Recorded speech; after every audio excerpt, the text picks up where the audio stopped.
What, from your perspective, do you remember what happened? I just tucked the front, so you would never in a million years think you're going to crash there. And I was doing 230, 228k an hour or something ridiculous. But like as soon as I crashed that bike, I was like, Fuck. I'm going to die.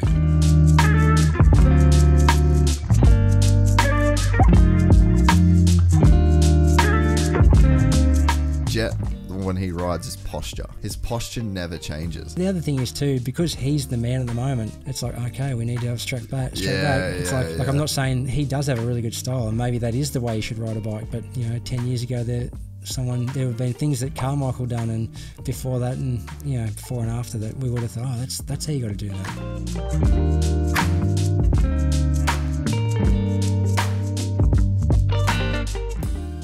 I met a gypsy.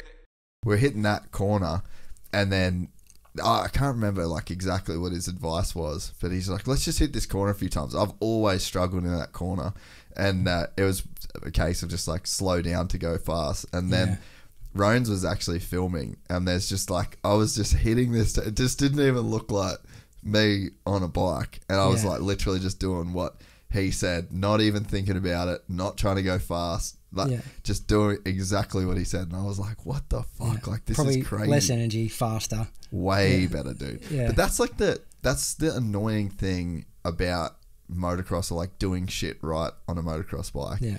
Is that it doesn't take any energy when you do it right, and it feels so much slower than when you're trying to do it fast. Like I had Townley do a couple of days coaching with me last year. Oh yeah. And it was unreal. Like he's the man. Yeah. But every time I did it perfect, it felt like the easiest and slowest time I did it.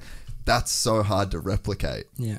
Because it's the exact opposite of like what you're sort of trying to go for. You're like, surely when I do it right and at its fastest, it should feel like that. Yeah. So then you've got a comparison like, oh, that felt faster, that felt faster, that felt faster. It's not always the way. Yeah. Nah.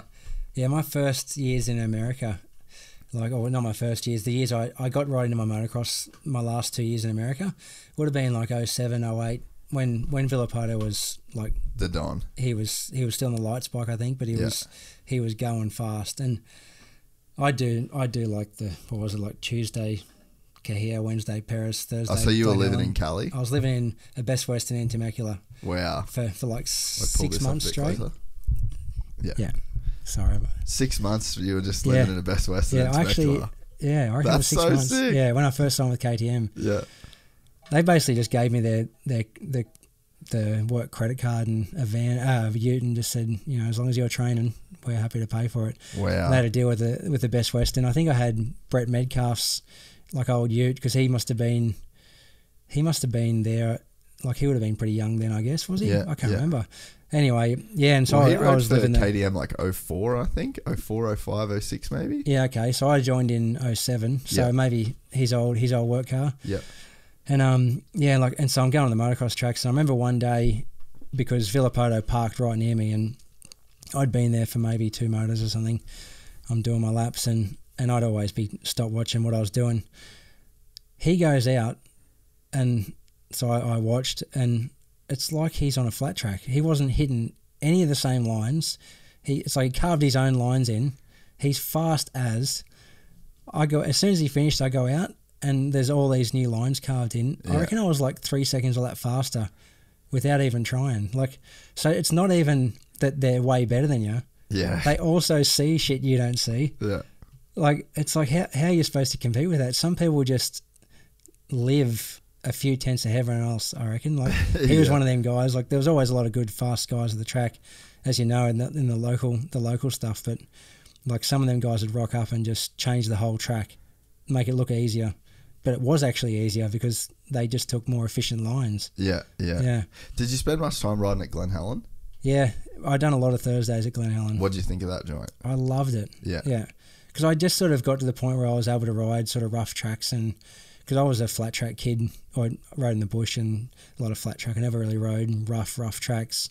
But after them, I think I was in America 05, 6, 7, 8. Yeah. 2 years were with Husky, and so I never done any motocross then. But when was I joined, that doing Supermoto? Yeah. 4 years in Supermoto. That was how I started it, because at 05 would have been maybe 17. What I was 18 maybe, 17, 18. Yeah. And yeah, I did 4 years doing that. And yeah, the 2 years with KTM, I was just able to do. At one stage, I had a KTM Super Duke naked bike, like a road bike. Yeah. Just turn the handlebars upside down, so it's like a road bike. Had my factory Supermoto bike and my motocross bike in California and one in Wisconsin where the team was. And like I just made friends with the mechanics, and I'd get like exhaust, factory tires. Like I was just a Supermoto kid, but I got to sort of live like a pro motocross guy trains in the week. It was so good. Yeah. And yeah, like riding them tracks, Glen Helen especially was good. And I think I'd do like Monday I wouldn't ride. I think I might be wrong, but I think it was Tuesday, Kahia Creek. Is that right? Maybe Wednesday? Was it Wednesday? I thought Wednesday was Paris for some reason. Oh, I could, yeah. But there was like anyway, it was 3 days in a row, and Thursday was Glen Helen. Yeah. Then Friday I'd go to this place called Adams Kart Track. Yeah. Track. That's near Milestone, eh? Yeah. And I'd ride there. And like Nicky Hayden would turn up sometimes, and I was loving life. Like, dude, America is fucking cool. Yeah. If you like 2 wheels, and you like, or 2 or 4 wheels, like, you cannot beat Southern California. We're excited to announce the launch of our new membership site, gypsytales.com, packed with exclusive content and perks that you won't find anywhere else. This is your chance to become a part of the Gypsy Gang. And as a special bonus, if you sign up to an annual membership, you'll be entered into the draw to win our custom-built TC125. Gypsy Gang.